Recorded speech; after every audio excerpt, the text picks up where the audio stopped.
Good afternoon and welcome to the AEOREMA Communications PLC investor presentation. Throughout this recorded presentation, investors will be in listen-only mode. Questions are encouraged and they can be submitted at any time using the Q&A tab situated on the right-hand corner of your screen. Simply type in your questions and press send. The company may not be in a position to answer every question received during the meeting itself. However, the company can review all questions submitted today and publish responses where it is appropriate to do so. Before we begin, I would like to submit the following poll. And I would now like to hand you over to CEO Steve Kwa. Good afternoon to you. Afternoon, thank you. And welcome viewers. We're back again. We have an update presentation from just to re-emphasize our interims from 3 weeks ago we announced, and obviously we did an RNS reach out message yesterday morning, so give you a colour to that. Myself on the call, CEO Steve Kwa of AEOREMA Communications, and Jamie, our Finance Director, will be doing the presentation. For those who don't know who we are, and welcome back people who do know who we are, we're a global award-winning strategic communications group. Happy to say our London offices, New York and Cannes. Over 60 employees, and we've been going for over 60 years with our management team. What does that actually mean as a group? So we're in marketing services, but we're in the live space, and where an audience wants to be connected with a brand. That is what we do. We help businesses communicate around a conference or a brand activation or a webinar or a meeting or an exhibition. That's what we do, and we do that globally. Happy to say that we have a footprint, as I say, in North America, strong in the middle of Europe and the rest of the world, which is great. Just want to make the investment case, as we are an AIM, that we are profitable, robust business, generate cash. We pay dividends, as we announced. We'll do a 3p dividend later this year in November. I do have a strong management team. We are seen as market leading in our industry and win lots of awards, all supported by a strong and sustainable policy. I will hand over to Jamie, who will do our update on our interim results to give you some more depth to that. And I'll follow that up with some examples of our work and a little snapshot of where we are as a business.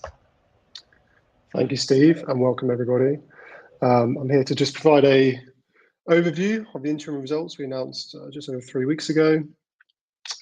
Just to highlight that we did extend our year end during the year. So our new year end is the end of December, and we are reporting for the 12-month period to the end of June.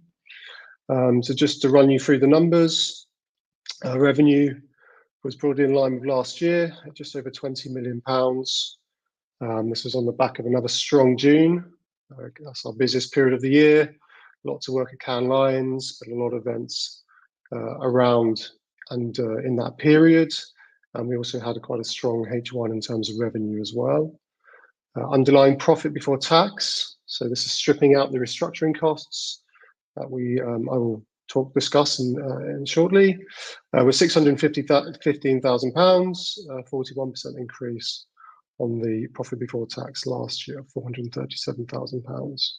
Profit before tax, when including the restructuring cost, was £366,000, compared to £437,000 last year. So a deduction, but just to cover the cost reductions that we've taken place during the year, we started this process late last summer, looking to build a more efficient and profitable business for the future. So we undertook a lot of redundancies during the year to create a leaner cost base and support improved efficiency and profitability moving forward into 2026. So those costs are what have been stripped out of the underlying profit. As always, we have a strong cash position. We invoice all our clients up front, typically 75%. And this allows us to maintain a strong cash balance at the period end, I should say. It was 3.1 million, and this is broadly in line with last year as well. And probably a more important number is the average cash balance during the 12-month period was £2.1 million. So a very healthy position, which gives us a lot of confidence and support going forward. And as Steve mentioned, the dividend policy was maintained. So an interim dividend of 3p per share was declared for the 12-month period, and this will be paid at the end of November. So a healthy period and lots more to follow, which Steve will now cover. Oh, sorry, and sorry, over to Steve. Continued growth, sorry. So, what does our story say so far? I'm very happy to say that we do have exceptional client retention year on year. We rarely lose clients and continue to build with net new clients and also get much more embedded with our clients in very senior relationships that can tend to lead to more 12, 24-month kind of relationships. And that's part of our growth going forward, and that's part of our success, particularly in North America, which I'll come on to in a second. I think it's important to note that our average project size has increased fairly dramatically over the last 5 years. And there's a few key points here. That means we have a more efficient engine for less headcount for the size of the project. It does take the same amount of effort to kind of manage a smaller value project as well as a bigger project. So there's flex there. But more importantly, going back to the relationship piece, you tend to start off with a smaller project with clients, and as your account grows, your project grows in value, and that just shows our growth. Hence why if you don't lose your clients, you will increase your value of your projects, and that's quite significant for us. Also, we're quite keen not to be busy fools, and then be more efficient with our use of our resources. I want to mention AI. First of all, that we are fully embracing all the AI advantages operationally internally with our creative team and our production team and our legal team, and that's making inroads to our efficiency part of it. It's also worth noting that AI is our client too, particularly in our tech sector. We're working with some of the leading AI developers, leading AI, if you like, platform providers that are based on AI. So we are seeing a growth by fortune being in that section too. But probably more relevant is also it's contributing to the value of the live part of our business. In marketing services, you've heard a lot of digital disruption. We don't do digital, we do live. And I think I said several times before, in the marketing mix, the value of in-person communications with brands and marketeers is becoming even stronger, and then we're seeing a growth in both value of projects, importance of projects, and we're certainly not seeing a reduction in projects. North America success, I reached an announcement yesterday, just gives you kind of some snapshots of a very busy September. Just as busy in some ways as Cannes, which I think would be comforting to some of our shareholders. It's not just Cannes, we are busy in other areas. We've been in North America for 5 years now, and it is really starting to pay dividends in our success and growth, particularly around our net new clients to new client relationships. Here's a snapshot. Literally in the last 8 weeks, we produced 8 major events for 8 different brands of a whole broad range of genres, from an advertising summit in New York, United Nations work for Wall Street Journal, an immersive consumer event in the city, a global roadshow, Chicago, New York, Cincinnati, LA, and please read more here. So that's just the proof in the pudding, where we were 0 5 years ago for this month even, to 8 in the last 8 weeks. And that continues to grow. For example, Instacart, and just a note here, this is probably our first foray into the more consumer world. To use marketing jargon, our existing client base is B2E, i.e. brands talking to their internal staff, or B2B, brands talking to their clients. In this case, Instacart are talking to their consumer clients. If you don't know who Instacart are, they're the US largest grocery delivery service, I guess similar to a Deliveroo or an Ocado. Very short turnaround, conversation starting in Cannes, and we produced their first kind of concert activation in New York with over 1,000 guests. Turned out to be a hugely beneficial experience for them. It was themed on going back to the 90s, massive success, loads of news, and a delighted client, and just cements ourselves in kind of another genre of work for us. Wall Street Journal, as people who know us, is a long-term client, and it continues to expand. Again, so UNGA, United Nations General Assembly in New York, I think for the 4th year in a row, just to show continuity, we produced their activation in the Rockefeller Center. I think they had a number of guests coming through over a 3-week period, 3-day period, should I say. Again, hugely successful for us. One of several actual activations we do for Wall Street Journal in a year. And just want to point out the level of importance For example, their guest is the Chief Sustainability Officer from Google, and you'll see it in our further events where these are the most high-profile, highly valued, and cannot-fail events. So it's just a testament, apart from our creativity and our delivery, to the trust in our delivery. Smartly, a brilliant collaborative client with us. We helped launch their first advanced event last year. We did it again for the second year in Brooklyn. Smartly are one of the leaders in AI creatively led kind of advertising services. A brilliant partner. We do multiple events for them in Cannes and CES, but Advanced 2025 is the second year in a row. Again, we have the most high level kind of audience here. And within this, we also have other introductions. So we did 4 activations for TikTok, Snapchat, Pinterest, and Adobe, not to name a few, which is brilliant for us. Climate Week New York City, so the Climate Group, again, massive global event, other production company behind Climate Week that produced that event in New York. It's probably the biggest event in the calendar where New York has taken over. We did the opening ceremony. You can see this is Mark Ruffalo producing one of these presentations. But again, it was the largest event they've ever done. The numbers speak for themselves, 200 speakers, over 100 journalists, just under 5,000 articles, 1,700 touch points within New York itself, and an advertising reach of over 30 billion. Alongside that, we had a surprise event loaded on us, which is a Global Renewal Summit for Ursula von der Leyen and the President of Canada, Prime Minister Bahamas. So again, it just shows the level of quality. These are events that cannot fail, and they're streamed globally. Always nice to get good feedback. This is typical, our feedback. We have glowing reports every time. We have a whole book of great stuff. But it's nothing without the great team delivering. I must say I'm proud to have a really engaged, embedded creative team and production team. The outlook is strong. We have a huge confidence in our pipeline, as I mentioned. We're looking at 2026. There is the fact that we are made quite a few decisions. Part of it, the 18-month period, was to get a calendar year so we can give forecasts.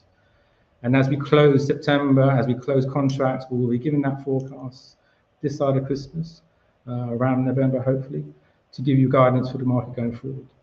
And that's something we've been working to. So now with an annual year, with an annual contract, and then the pipelines, we see a very strong pipeline going forward, and I'm delighted with the growth in our existing clients and our net new clients.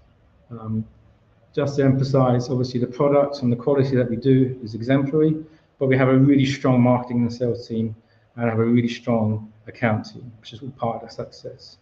So I hope you can see it's all starting to kind of really start paying fruition in North America, which is a massive growth part for our business.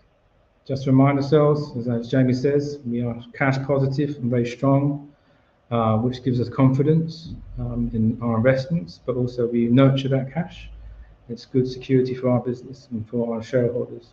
Paying dividends is important to us because we're confident, but also with all the trust and engagement of our shareholders, which we enjoy.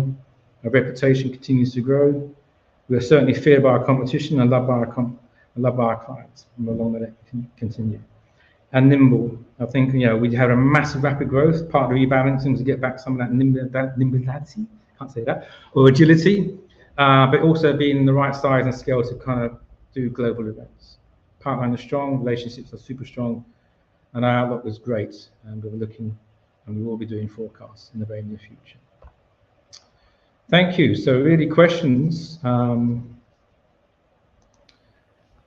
Yes, that's great. Steve, Jamie, thank you very much indeed for your presentation.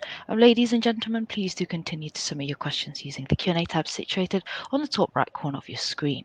And while the company take a few moments to review those questions submitted today, I would like to remind you that the recording of this presentation, along with a copy of the slides and the published Q&A, can be accessed via your investor dashboard. Steve, Jamie, as you can see, we have received a number of questions throughout today's presentation. And Steve, before I now hand back to you and kindly ask you to read out the questions where appropriate, and I'll pick up from you at the end. Thank you. Okay, I'll answer the first. I think myself and Jamie can answer. So our forecast of 26 is now available. As we said, we are working on that as we close a busy September. We now have contracts and sight of next year, and we will be doing forecasting in the future. The share buyback has clearly not worked. Will you consider a tender if you believe the shares are cheap? I'll pass that to Jamie to answer that one. Thanks, Jamie. Yeah, I mean, the share buyback that we announced in May has been disappointing. The limitations on price and volume, which we can purchase at, have been a restriction, and I've had multiple discussions with our brokers, and we will continue to evaluate that. In terms of a tender, it has been raised with me previously by investors, and I have shared that with the board for discussion. And the opinion was that it's probably too expensive at this time. But again, all cards are on the table, and we will continue to evaluate our options moving forward. Yeah, just again, the high fees around the tender, again, we were looking at, but I think the value is probably only worth it if we have a bigger scale thinking further down the line. But again, it's on the table. Next question, where do you see growth coming from? Well, organically with all our clients, going back to the client retention piece, so just naturally we're keeping much more sticky with our clients. We're negotiating 12, 24 more contracts, which gives them more confidence in forecasting. And America now really is gaining traction. You can see the actual volume of work that's going through it, and we see North America. And North America brands as well, particularly as a growth market for us. That's a good question. Will US tariffs have much impact on you? It hasn't really had any impact on us as such, again, by fortune. Most of our US clients, are US based, and obviously we have a US based office, so we are an American brand anyway. Their manufacturing and the supply chain aren't affected by them because they're offering services like we are, so we haven't seen any direct impact in that at all. It was great to receive the update on Monday, Ken, about your growing success in North America. Can we expect more updates of this kind as you gain more traction there and elsewhere? Absolutely. I think just news out to the market. We will try and use that channel as much as we can.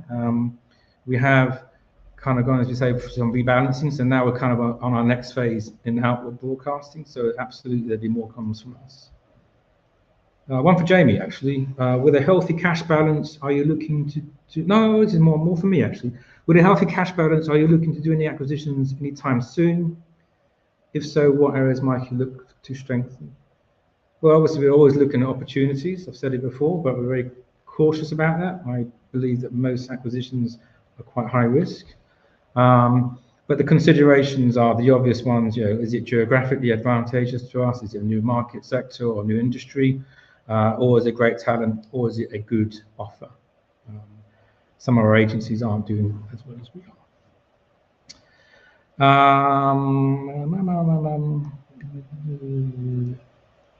There's one. I saw a question. With a healthy cash balance. That's it. This is one for Jamie. With a healthy company, basically, Jamie, are we doing anything with our money while we have it as a cash balance? Yeah, absolutely. We tend to spend. We tend to move most of our money to the US, where we get a healthier interest rate, and obviously that just sits there accruing interest. Off the top of my head, it's roughly 4.5%.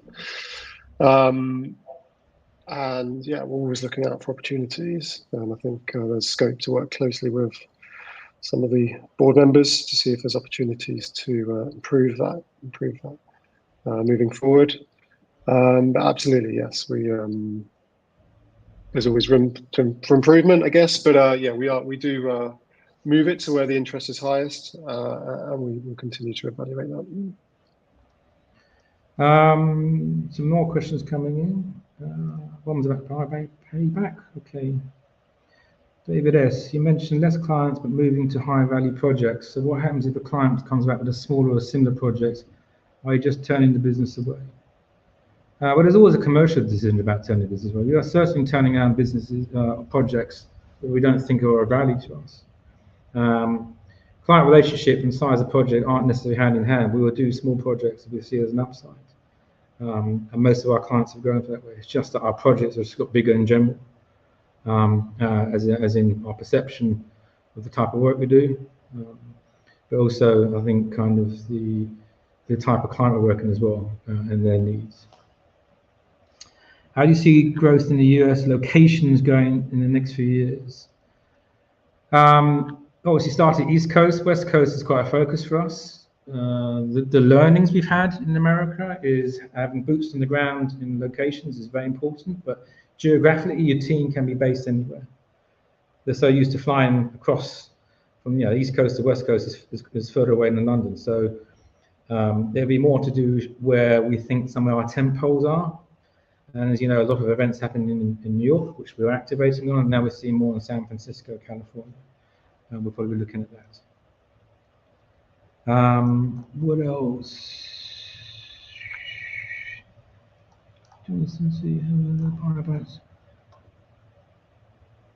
In the announcement this week, you mentioned Shiva 21st version of major step to brand to consumer experiences. Do you see this as an area of the industry expanding to further? So that's referring to the Instacart event that we did in New York. Yeah, again, that word B2C is something that we have all the skills and capability of. It's just something we have pushed for. And as we look at expanding our portfolio of services, B2C is certainly in our remit. Going back to that acquisition question, that would be one of the kind of the basics. Are they strong in B2C? But we're seeing that as an organic growth going forward. I think I'm running out of questions, guys. You don't mention Eventful very often. Is it growing? Are you happy with its performance? Eventful is a small little boutique agency that does wash its face, but feeds us loads of clients. And the impact's actually more than Shiva 21st actual revenue. And as a portfolio of services, it's a very good door opener to say we offer everything from venue search to actual delivery.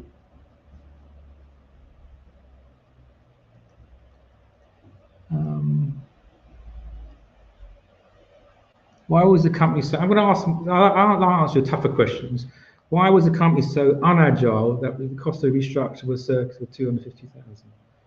Yeah, so I think we have said it before. We had a rapid growth plan, and our growth year on year was increasing, and it was called the Trump election and the Labour election and the tech sector going for a lot of turmoil 2 years ago that impacted our plans. Okay, so we had too much capability, so we've adjusted that. That's the reason. So therefore, we adjusted quite quickly, and you see that coming back, and you'll see that in our forecasting going forward. A good question, Jonathan. I know who you are. Anyway, I think that's the end of that session, guys. So That's great, Steve. Jamie, thank you for addressing all those questions for investors today.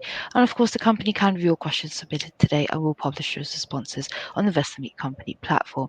But Steve, before I redirect investors to provide you with their feedback, which is particularly important to the company, could I please ask you for a few closing comments? Look, as I say, in our position as one of the profitable dividend sharing companies in name, but look at our growth and look at our success. We are feeling very confident about the future. The fact that we're going to be putting forecasts out, the fact that we rearrange kind of our calendar year, the fact that we actually get more streamlined, the fact that we keep bringing business, the proof's in the pudding. So again, I do thank our shareholders for the support, and we have great dialogue with them. We do listen. So hopefully the feedback and how we present ourselves will make an impact. As I've mentioned, Alan joining us on the board has been a great thing for us to give us new kind of fresh eyes in how we approach the market. But yes, the future looks very strong and very bright, as we have said, and we'll continue to say. So stand by. Thank you. That's great. Steve, Jamie, thank you once again for updating investors today. Could I please ask investors not to close this session, as you'll now be automatically redirected to provide your feedback in order that the board can better understand your views and expectations. This will only take a few moments to complete, and I'm sure will be greatly valued by the company. On behalf of the management team of AEOREMA Communications PLC, we would like to thank you for attending today's presentation, and good afternoon to you all.